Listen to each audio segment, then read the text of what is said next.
Show me life, show me love. Make a change, time is up. We can wait for better days, but the days won't come. Show me life, show me love.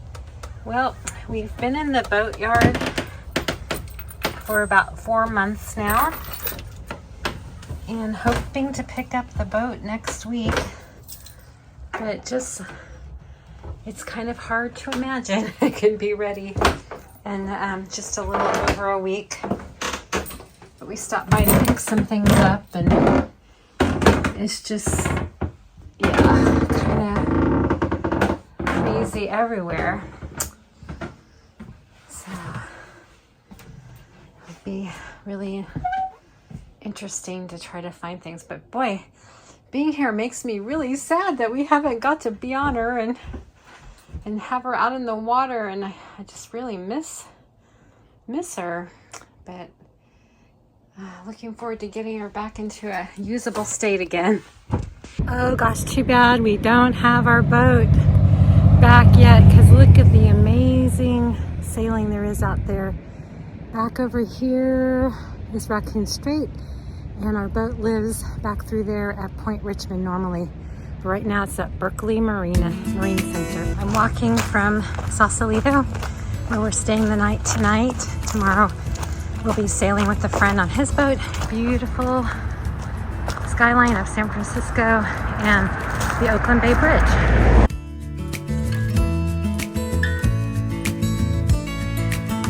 Maybe I never knew what I really wanted, but looking back I can see it's all clear. I'm still a kid trying to act like they all taught me, but nothing makes sense anymore.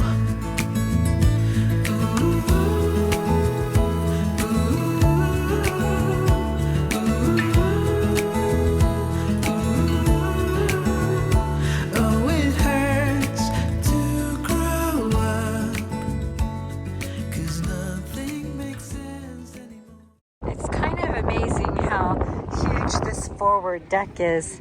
It's like you could practically do a cartwheel up there. Maybe there's some people that could, not me. And there's Blair and Steve. Here's Blair on a 50-foot Beneteau. Yeehaw! And we've got a boat coming.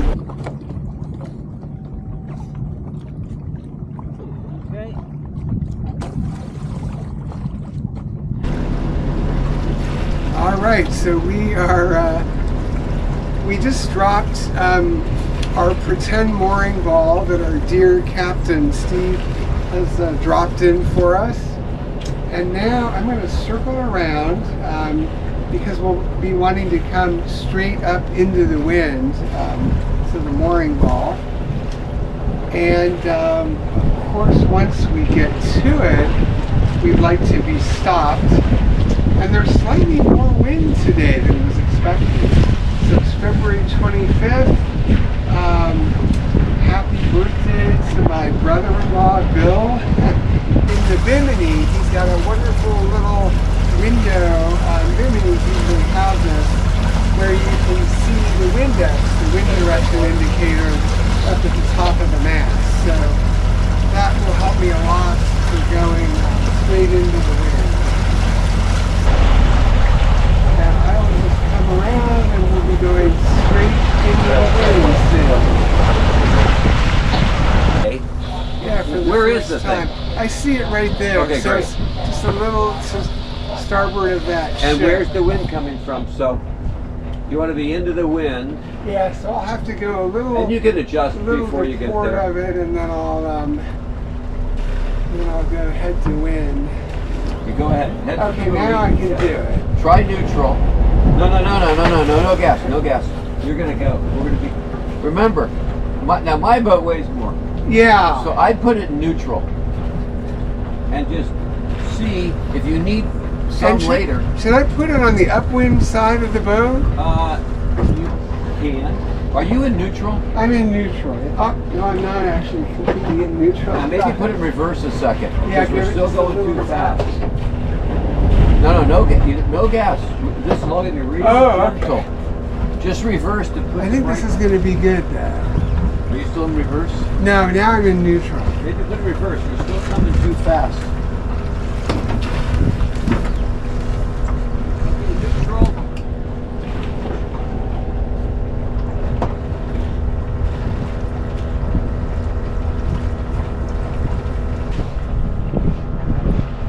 But that's good. We got it. Because it's so quiet. So, when you're in a mooring field, you're not going to have all the room he had. Right. You're going to have a ball, then another ball, another Yeah, ball, and yeah. a boat, a boat, a boat, a boat, a boat. So we're still way far away from Angel that thing. Island. And in the BVIs, Yeah. the fields are very tight, so you will not even have this much room. Okay. Yeah. That's good to know. So you can give it a little bit of throttle.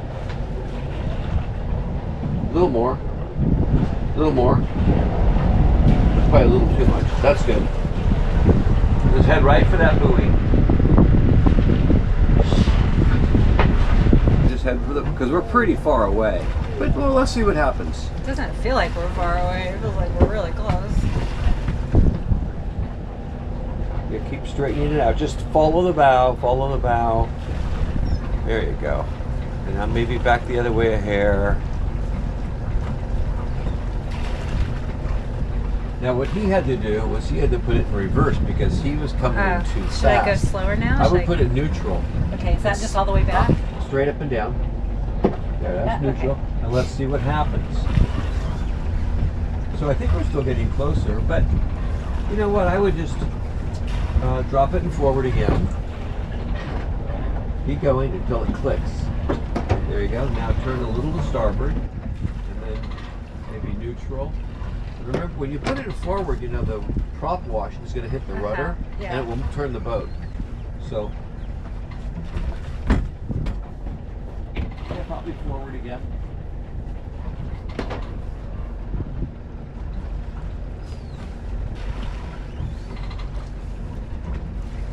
It's taking me forever to get You there. can watch the bubbles and see how fast you're going through the water. But you'll do great if you do it like this, nice and slow. Okay. Don't go speeding around the harbor. If your bow starts to get blown away, just turn to the right and put it in gear. And that will bring the bow back up.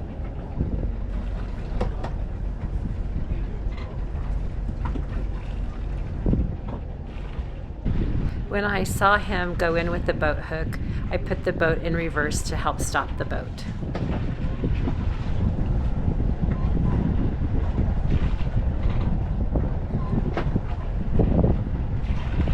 Oh, right there. Okay, that's great. Perfect. Good shot.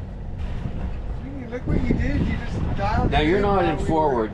You're kind of a tweener there. So there you go. So we each did the helm twice and each grabbed the mooring ball or the makeshift mooring ball twice. And the first time I came in way too slow and Blair came in pretty fast, but we both managed to get the other one there so that we could grab the mooring ball. And the second time we both did a really great job. And you know, if you're going too fast when you get there, you can always put it in reverse. Yeah. I wouldn't add gas, but just the reverse would just start. Yeah. Yes! The reverse would just slow the boat down. All right, we just completed our second time doing the mooring ball with each of us at the helm twice, and then each of us picking it up twice. And now Steve is picking up the mooring ball. He used just like a 1 or 2 pound Danforth dinghy anchor, which amazingly enough held this 50-foot, 35,000 pound boat. So he's just being really careful now to pull that anchor up right at the end. Tiny little Danforth. Celia did really well at the helm.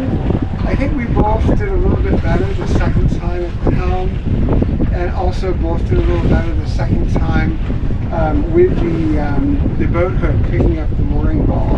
Yeah, good job, sweetie. Maybe you got the first try. I was just explaining a little bit about what we were doing. Maybe this one got the first time around, who knows. After mooring practice, we dropped the anchor.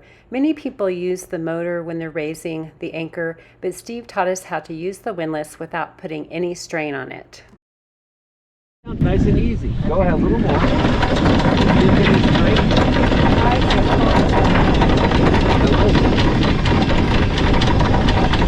Stop. See? Now let the chain fall. See it fall? Yeah. Now take up that. Here, how it's easier now? Now stop. Chain's falling. Now go again.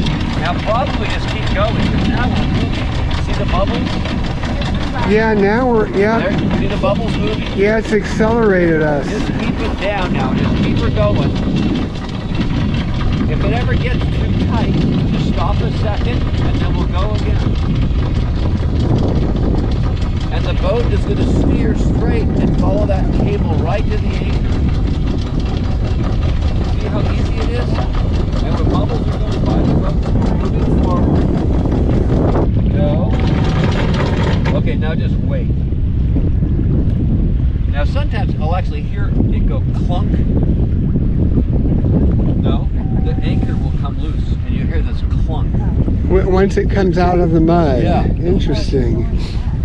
We're going backwards now. So now see what happens. Bring it up. Nope, it's still in the bottom. Right here. But that's, let's let the weight of the boat yank it up. Because there's no scope. So it's going to just pull it right out. And you can tell that because you're hearing the windlass strain a little bit. Uh-huh. And when I hear the clunk, I know the anchor's out. Are we going backwards? Okay, then it's probably out. So now it's out. See, it's, Great. a second ago it was straining. Now it's not straining at all. Okay, now go real slow. Go a little more. A little more. Go ahead. A little more. Keep going. Real slow. You can see it's got a little bit of mud, but not terrible, Okay, terrible. Hey, we did it! Yeah. Now that's Good a job. little tight, but it's kind of hard not to be too tight. Yeah, All right, I thought it'd be a lot amazing. muddier. If it's muddy, go up and down a few times. If We have it's our washer. filled with mud, what you can do is put it down below the surface And and then go backwards. Aha, And just okay. drag it backwards. Oh, and that yeah. will get all. We have our washer now. Yeah. And you have a washer I have a also, washer right? Too. Yeah. How was that, my dear? That was easy. All right, That was easier good than mooring. job. Well, you had an expert Yeah. captain guiding you along. Thank you, Steve. All right. There's a little Out dinghy of the race Paradise going Pier. on as we're coming into the Richmond Yacht Club into the slip, and so we're working our way through all these little tiny cute dinghies with the little cute kids in them.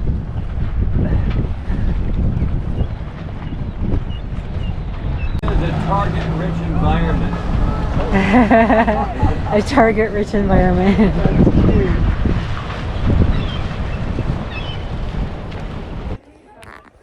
Well, this is spectacular.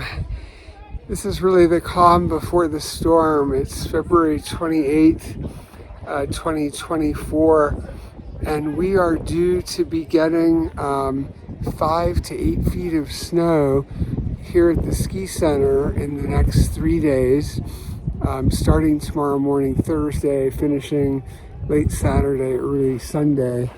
And then there's our beautiful ski center and a lot of kids and after school ski programs. And it's like probably 41 degrees, a little bit of wind, but you sure would not predict what's coming. It's amazing with all the weather forecasting instruments all over the world and the weather buoys in the oceans all over the world, how they can predict this. And we're about to get walloped. Celia and I we'll be doing a lot of shoveling the next 3 days, but I just had a glorious ski.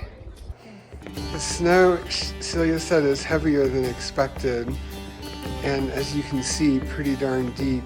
We clear out a little bit, enough that then Celia can fire up the snowblower. So Celia does the upstairs deck, and then I normally do the downstairs deck plus the front of the home, the edges of the driveway and stairs and door box and whatnot. All right, here's Celia working away at the snow blowing on our upstairs deck. Oh, woo-wee.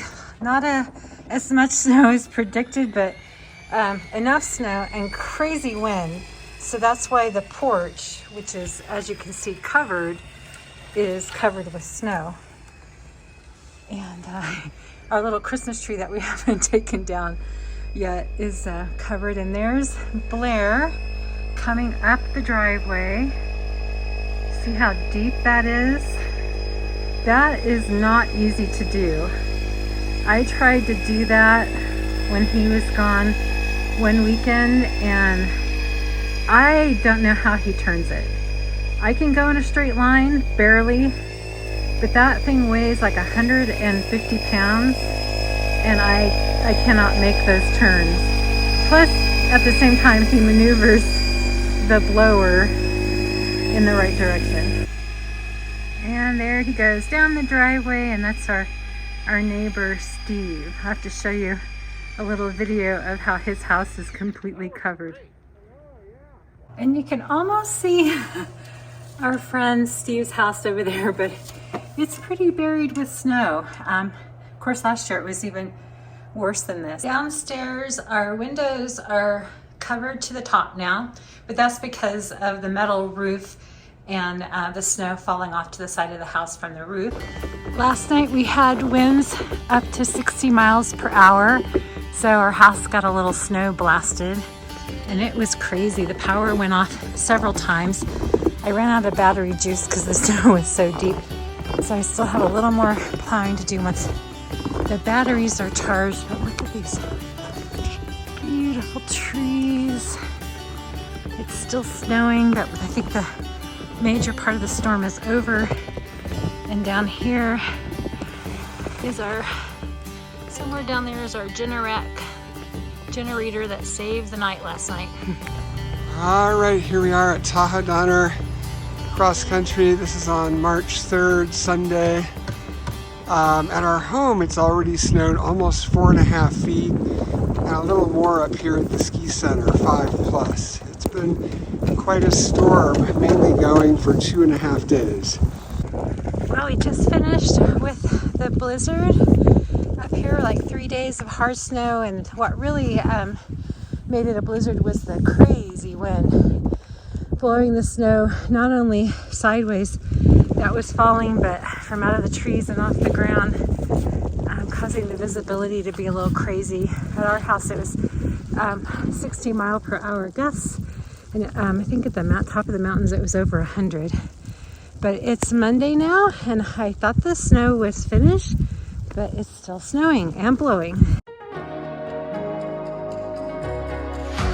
Show me life, show me love, make a change, time is up.